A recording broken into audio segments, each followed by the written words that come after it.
Vous écoutez Radio France Internationale. Il est 18h à Paris, 16h temps universel. Le journal en français facile. À la une de votre journal en français facile, ce lundi noir et cette panique sur les places boursières de toute la planète. Une journée qui se classe probablement parmi les 15 pires chutes jamais observées sur les marchés. Et ce, en raison des annonces de Donald Trump pour mettre en place de nouvelles taxes commerciales généralisées. Le président américain a toutefois assuré qu'il était prêt à négocier avec tous les pays qu'il avait demandé, sauf la Chine. L'Algérie riposte face aux 3 pays de l'Alliance des États du Sahel. Alger annonce rappeler ses ambassadeurs en poste au Mali et au Niger et différer la prise de poste de celui qui doit s'installer au Burkina Faso. Le trio de pays sahéliens avait pris une décision similaire la veille. Et puis à Gaza, le Croissant Rouge palestinien accuse Israël d'avoir délibérément tué les secouristes et travailleurs humanitaires morts à Rafah fin mars. Les tirs israéliens avaient l'intention de tuer, selon le président de l'organisation. 15 personnes étaient mortes dans des frappes sur des ambulances. Le journal en français facile. Paul Spinelli. Aux États-Unis, Donald Trump temporise en partie après l'annonce de droits de douane qui effraie les milieux économiques. Le président américain a annoncé aujourd'hui être d'accord pour négocier avec les pays qui l'ont demandé. Il fait une exception, cependant, la Chine, le dirigeant conservateur, laisse en effet jusqu'à mercredi à Pékin pour supprimer ces taxes sur les produits américains à hauteur de 34% avant une sanction, à savoir de nouvelles taxes de 50%. Cette menace, elle ne va sûrement pas arranger la panique qui agite les bourses mondiales aujourd'hui. Anne Verdaguet, les investisseurs sont très nerveux, anxieux et anticipent leurs pertes. Oui, cette journée, Paul, se classe probablement parmi les 15 plus importantes baisses jamais observées sur les marchés boursiers. Et ces marchés sont à fleur de peau, vous l'avez dit, à l'affût de la moindre information concernant la politique commerciale de l'administration Trump. Pour preuve, cette légère hausse de Wall Street après l'annonce d'une pause de 90 jours dans les taxes douanières. Mais il y a eu un démenti de la Maison-Blanche qui a fait replonger le Dow Jones, qui est actuellement en perte de moins 1,43%. La bourse de New York qui a perdu 10% depuis les annonces de Donald Trump. Même scénario du côté des bourses européennes aujourd'hui.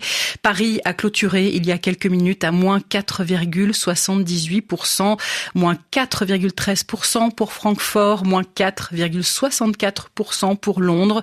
En quelques jours, plus de 1500 milliards d'euros de capitalisation boursière sont partis en fumée en Europe. En Asie, de très grosses pertes également. La bourse de Hong Kong n'avait jamais vu pareil effondrement depuis 1997. Les investisseurs en totale perte de confiance après les annonces de Trump se replient sur des valeurs refuges et délaissent les valeurs perçues comme risquées, dont le Bitcoin et le pétrole qui dévissent. Le baril est au plus bas à $64 aujourd'hui. Merci Anne Verdaguet du service économie d'RFI. Et parmi les réactions d'organisations à l'annonce de ces taxes américaines, il y a notamment celle aujourd'hui de l'Union africaine, l'UA, qui pense que ces mesures menacent des décennies de commerce et de coopération mutuellement bénéfiques, c'est-à-dire qui profitaient aux pays africains comme aux États-Unis. La tension monte entre l'Algérie d'un côté et de l'autre les pays membres de l'Alliance des États du Sahel. Alger a annoncé aujourd'hui rappeler ses ambassadeurs travaillant au Mali et au Niger et différer la prise de fonction de celui nommé au Burkina Faso. Cela signifie que celui-ci commencera son travail avec un délai. Cette décision suit celle des 3 pays membres de l'AES, qui ont eux aussi rappelé leur ambassadeur présent en Algérie. Ils accusent l'armée algérienne d'avoir abattu un drone de l'armée malienne. Bamako affirme que l'engin volait au-dessus du territoire malien. Alger assure qu'il avait pénétré son espace aérien. aériens. Les travailleurs humanitaires et secouristes décédés à Rafah dans le sud de Gaza il y a 2 semaines ont été touchés par des tirs israéliens avec l'intention de tuer. C'est ce qu'a déclaré Younis Al-Khatib, le président du Croissant Rouge palestinien aujourd'hui. 15 personnes avaient été tuées par ces frappes de l'armée israélienne sur des ambulances. Après avoir pris la parole au Conseil de sécurité de l'ONU la semaine dernière et avoir rendu public une vidéo montrant les derniers moments de ces secouristes, le dirigeant de l'organisation humanitaire appelle aujourd'hui la communauté internationale à former une commission d'enquête, c'est-à-dire une équipe d'enquêteurs indépendants, pour expliquer les circonstances de ce drame. Amira Suilem a suivi pour nous sa conférence de presse à Ramallah. Il y a un coupable pour Younis Al-Khatib.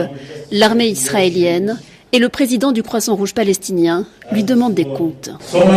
Il y a tellement de questions que l'on voudrait poser aux Israéliens. Pourquoi ont-ils été tués ? Oui, pourquoi ont-ils été tués ? Pourquoi avoir détruit les ambulances après les avoir tués ? Pourquoi avoir caché les corps ? Pourquoi ? Beaucoup de pourquoi.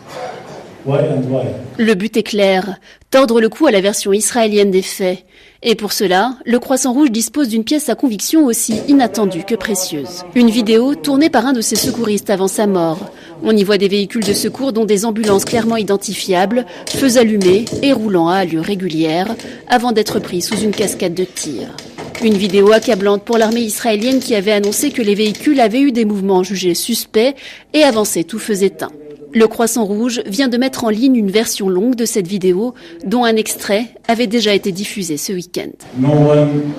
Personne ne doit être au-dessus de la loi. Il ne s'agit pas des Palestiniens, il ne s'agit pas de Gaza. Cela concerne le monde entier. Ce n'est pas un discours politique que je fais, mais d'humanité. Nous prévenons le monde entier que c'est notre humanité qui est menacée. À ce jour, un secouriste est toujours porté disparu. Le Croissant Rouge palestinien demande à Israël de faire la lumière sur son sort. Amira Suilem, Ramallah, RFI. La situation à Gaza, également au programme du déplacement d'Emmanuel Macron au Caire en Égypte aujourd'hui. Le président français rencontrait son homologue égyptien Abdel Fattah al-Sisi ainsi que le roi de Jordanie Abdallah II. Emmanuel Macron qui a déclaré que le Hamas ne doit avoir aucune part dans le futur gouvernement de l'enclave palestinienne. Il s'est aussi opposé fermement à tout déplacement de population palestinienne vivante à Gaza, un plan proposé par Donald Trump. Et puis ce sont de grands cétacés qui ne savent toujours pas dans quelles eaux ils vivront dans moins de 10 jours après la fermeture d'un parc français. Marineland à Antibes, c'est dans le sud de la France, était jusqu'à présent le plus grand zoo aquatique d'Europe. Il a fermé il y a 3 mois en raison de difficultés économiques et d'une loi sur le bien-être des animaux. Un texte qui sera appliqué l'an prochain. D'ici le 15 avril, 2 orques et 12 dauphins doivent maintenant être relogés. Élisa Félier. Le gouvernement l'avait promis. Les cétacés devaient en principe trouver refuge dans de futurs sanctuaires en Grèce et en Italie, des zones dédiées à la protection de ces mammifères dans leur milieu naturel. Mais problème, aucun de ces espaces clos n'est pour le moment prêt à accueillir les 14 dauphins et orques de l'ancien zoo aquatique, ce qui inquiète Christine Grandjean, présidente de l'association Cétacés. Ça fait 12 ans qu'on parle de sanctuaire, ça fait 12 ans qu'on a rencontré tous les ministres. C'est vraiment un problème d'anticipation là. La ministre de la Transition écologique Agnès Pannier-Runacher envisage d'envoyer les cétacés en Espagne dans 2 autres zoos aquatiques, ce qui veut dire qu'ils pourraient continuer de faire des spectacles. Inacceptable pour les associations de défense des animaux, d'autant plus qu'un sanctuaire en Italie pourrait accueillir 4 dauphins d'ici la fin de l'année. Le sanctuaire est prêt à terminer les travaux à toute vitesse, dans des conditions où ils ont toutes les autorisations. Mais le problème, c'est que ce sanctuaire ne finira les travaux dans l'urgence que s'il a un accord écrit du ministère qui lui garantit qu'au bout du compte, il pourra accueillir 4 dauphins. C'est pas beaucoup, mais voilà. Malheureusement, je crains que ce soit encore une génération de dauphins et d'orques sacrifiés. Son association appelle le gouvernement à faire preuve de volonté politique en faveur du bien-être animal. Un sujet signé Elisa Félier. Le journal en français facile, c'est terminé pour aujourd'hui. Merci à vous de l'avoir suivi. Cette édition, comme toutes les autres, elle est à écouter et à lire sur le site françaisfacile.rfi.fr. Il est 18h10 à Paris, 16h10 temps universel. Tout de suite, Radio Foot International.